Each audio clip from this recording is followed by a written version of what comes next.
The clean energy industry is fired up. In 2024, renewable and nuclear energy sources accounted for 40% of the world's electricity, reaching a new record. Frank Macchiarola, Chief Advocacy Officer for the American Clean Power Association, is here. What can you tell us, Frank? What are the key drivers behind this increase of demand for energy? Yeah, we're seeing power demand anticipated to be increasing by 50% by 2040. It's largely driven by AI, by the demand for electricity to power data centers. It's also driven by the move to electrification and more manufacturing in this country. Look, the need for more energy means more productivity in our economy, but it's a big challenge. What about the mantra, drill, baby, drill? How do you respond?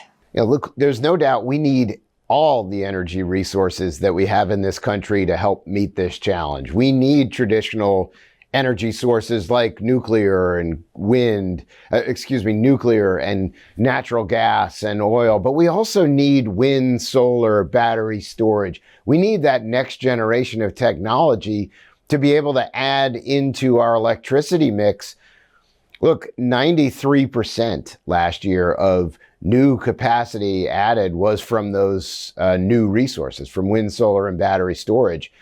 And we saw a 33% increase in those resources from 2023 to 2024. How widespread are renewables now? Some companies are going into this area and some are not. Yeah, look, renewables make up about 16 or 17% of the electricity mix in this country, but it's growing dramatically. As I said, 93% new capacity was from those resources. The other thing to consider is the speed at which these technologies are being adopted. It took about 40 plus years to add 200 gigawatts of electricity from clean power. We added an additional 100 gigawatts in just 3 years. And I think for us, it's to convince policymakers and the public that this is what's needed. This is what the market dictates, demands.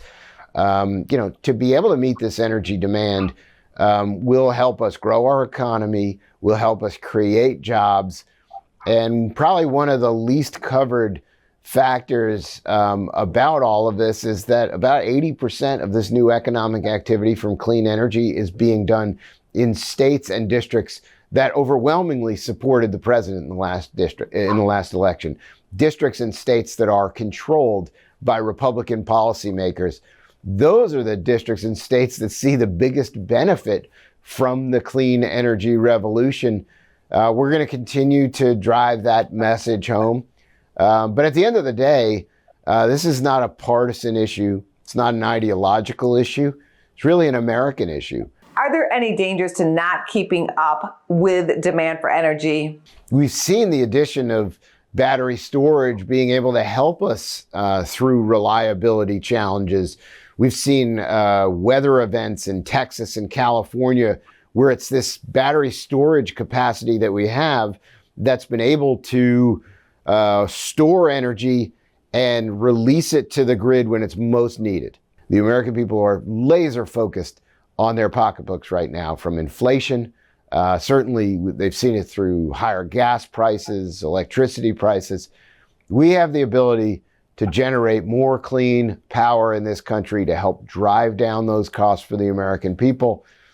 And ultimately, if we don't do that, that's the risk. That's the risk that we face. Where can people get more information if they need it? Sure, they can visit our website at cleanpower.org, find out all about clean power from wind, solar, and battery storage.